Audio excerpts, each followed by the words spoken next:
Kravas Auto TV atbalsta elektroauto uzlādes tīkls Eleport un Goodyear.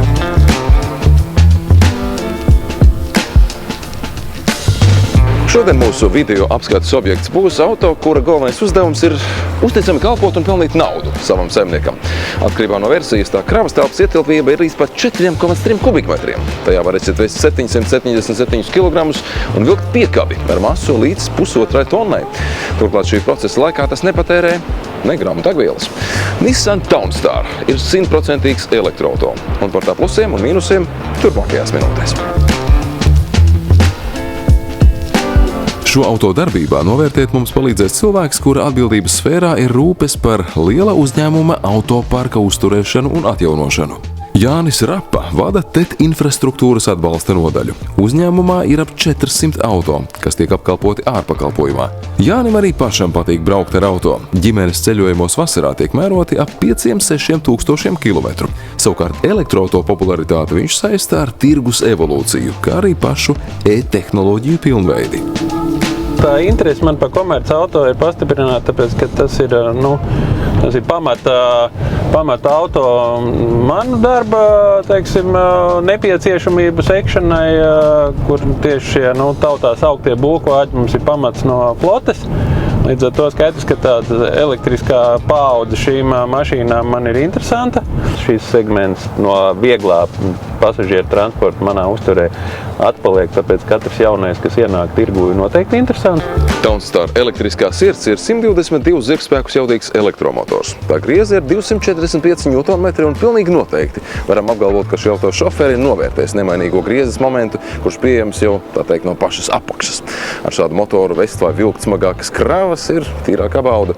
Ja runājam par Townstar akumulatoru, tas ir salīdzinoši mazs. Tā ietilpība ir vien 45 kWh. Vasarā ar to ir gana, lai veiktu līdz 290 km garas distances. Savukārt šī busiņa uzlādes sistēma spēja pretī paņemt līdz pat 80 kW. Tas nozīmē, ka enerģijas krājuma atjaunošanai ātrajās uzlādes stacijās nebūs vajadzīgs diez cik daudz laika. Uzrunāt viņš uzrunā, viņš bija ērtajā testā, viņam ir dinamika, viss ir kārtībā, viņam ir laba apdare salonā, uz ko bieži vien komerc transportam iepalika, teiksim, tas viss, elektromašīnas kā likums jau no bāzes modeļa diezgan labi nostrādāts. Protams, pats svarīgākais Townstar nodalījums ir šis kravas telpa. Atkarībā no versijas šī auto garums ir 4,49 cm vai 4,91 cm. Garākajā no tām brīvi varēsiet ierūmēt 2 eiro paletes. Auto, kā jau redzējāt, ir arī bīdāmas sānu durvis, un aizmugurējās ir iespējams atvērt plašāk, lai varētu atvieglot iekraušanas darbus. Savukārt uz grīdas iekšpusē ir dažādi stiprinājumi kravas nofiksēšanai. Es domāju, ka celtspēja vilktspēja mašīnai braukšanas visi parametri ir vienkārši fantastiski. Tur ir jātur prātā, kad jāskatās uz radītājiem, lai nekāptu pāri atļautajiem ātrumiem. Un lielā ietilpība, kurā var ielikt pat 2 eiro paletes, tas noteikti būs labs arguments tiem, kam ir jāveic pilsētā piegādes, kas nav īpaši smagas. Teiksim, tādu 2 braucienu vietā varēs braukt 1 braucienu, kas, manuprāt, ir arī ļoti milzīgs arguments rēķinot, vai viņi atmaksājās vai nē. Ar šāda tipa braucamajiem, neskatoties uz salīdzinoši augsto iegādes vērtību, konkrēti auto cena nedaudz zem 40 000, neapšaubām ir iespējams ietaupīt sava uzņēmuma līdzekļus. Un jo vairāk brauksi, jo lielāks būs ietaupījums. Kilometra zemās izmaksas un fakts, ka šādiem auto servisa apkopis ir nepieciešams tikai reizi 2 gados, vienos vārtos izgriež pogas iekšdedzes konkurentiem. Bet, kā jau noprotat, ir viens bet. Ziemā, kad gaisa temperatūra ir zemāka, šāda tipa automobīļa faktiskā nobraukuma diapazons ir jūtami zemāks nekā VLTP tabulā solītie 290 km. Savukārt Townstar One garantija ir 5 gadi vai 160 000 km. Man pašam elektromašīna liekas ļoti ok. Šobrīd man, ko es skaitītu pie mīnusiem, ir šī veiktspēja attāluma ziņā un cena. Bet veiktspēja droši vien ir diskutabls jautājums atkarībā no tā, kāda ir darba specifika. Cenu sakārtos tirgus, neviens cits jau cenu nekārto.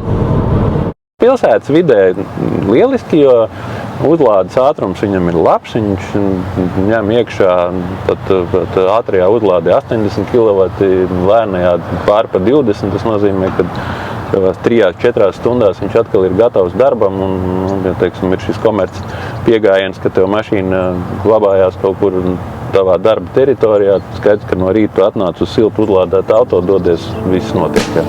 Līdz ar to šis nebūs īstais auto kurjeriem, kuri katru dienu brauc no Rīgas uz Liepāju vai Daugavpili. Tas būs perfekti piemērots maziem uzņēmumiem, puķu veikaliem, beķerējām, restorāniem un tam līdzīgi. Dzīvojot pilsētā, šis auto taupīs jūsu naudu arī pilsētas stāvvietās. Tas ir pēc maksas pat Vecrīgā. Un taupīs laiku sastrēguma stundās, jo sabiedriskā transporta josla likumīgi būs jūsu rīcībā. Šobrīd, analizējot esošo situāciju, tās sabiedriskās transporta joslas ir labs bonus, bet viņu ir diezgan maz. Mēs paši zinām, ka Rīgā tās sabiedriskā transporta joslas ir pamaz. Tā ir Brīvības iela, tā ir Maskavas iela, tur viņš nospēlē kaut kādu lomu operativitātē. Bezmaksas autostāvvietas ir ļoti labi. Jautājums, vai viņš, cik ilgi šis bonus būs darboties spējīgs, jo mēs redzam situāciju pilsētā, kad bezmaksas stāvvietās ir arvien vairāk elektromašīnas, plus ir koplietošanas mašīnas. Un vienkārši tas resurss pilsētā ir tik liels, cik viņš ir. Un jo vairāk būs elektromašīnas, jo šīs bonus ies mazumā. Šobrīd lieliska lieta, ļoti labi. Bet es skatītos laikam, ka par tiem bonusiem vairāk nākotnē, jo pilnīgi skaidrs ir, ka pilsētas centru mēģinās atslogot no automašīnām. Skaidrs, ka pirmās, ko mēģinās dabūt no pilsētas centra prom, būs fosilās mašīnas. Un tad gan elektroauto droši vien būs jau ļoti nopietns arguments tādai operatīvai un ērtai strādāšanai.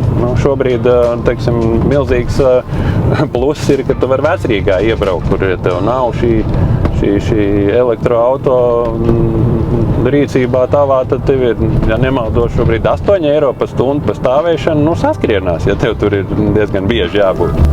Pie stūra šim auto jūs nejutīsties kā autobusa šoferis. Te viss ir gluži tāpat kā ikdienas braucamajos. Varbūt nedaudz vairāk nodalījumu, dokumentiem, planšetēm, dažādas sīklietu atvilknes. Tas pie kā jāpierod pārredzamības ziņā, ka kravas versijā nav atpakaļskats spoguļa. Un nevar arī pamest aci uz ceļu caur aizmugurējo durvju stiklu, jo tāda vienkārši nav. Bet Autstar gaita ir komfortabla un gluži labi tiek galā ar mūsu māju ceļu virsmas nelīdzenumiem. Varbūt auto nedaudz skaļāks, taču ar to arī jārēķinās komerces transporta gadījumā. Tās mašīnas ir ne tikai elektriskas, bet arī patīkams lietošanā, jo tās pirmās tā īsti neuzrunāja. Viņa vienīgais bonus bija tas, ka viņi brauc ar elektrību atšķirībā no pārējiem, kas brauc ar benzīnu. Tā kā tā attīstība ir milzu soļiem iet uz priekšu, un tāpēc es domāju, ka arī tas, par ko mēs šodien priecājamies, varbūt vēl nav tā atbilde uz jautājumu, vai elektromašīna ir alternatīva. Viņa iet šo ceļu šobrīd, lai kļūtu par alternatīvu. Tālūk, elektrotehnoloģijas iekaro arvien plašāku un plašāku autospektru. Starp citu, tieši šāds pats auto Nissan modeļu krājumos ir pieejams arī kā pasažieru minivens. Tas nozīmē, ka šis modelis Townstar būs interesants ne tikai preču pārvadātājiem, bet arī ģimenēm un uzņēmējdarbības privātajam sektoram. Mēs savukārt tiekamies jau drīz Tavs Auto TV.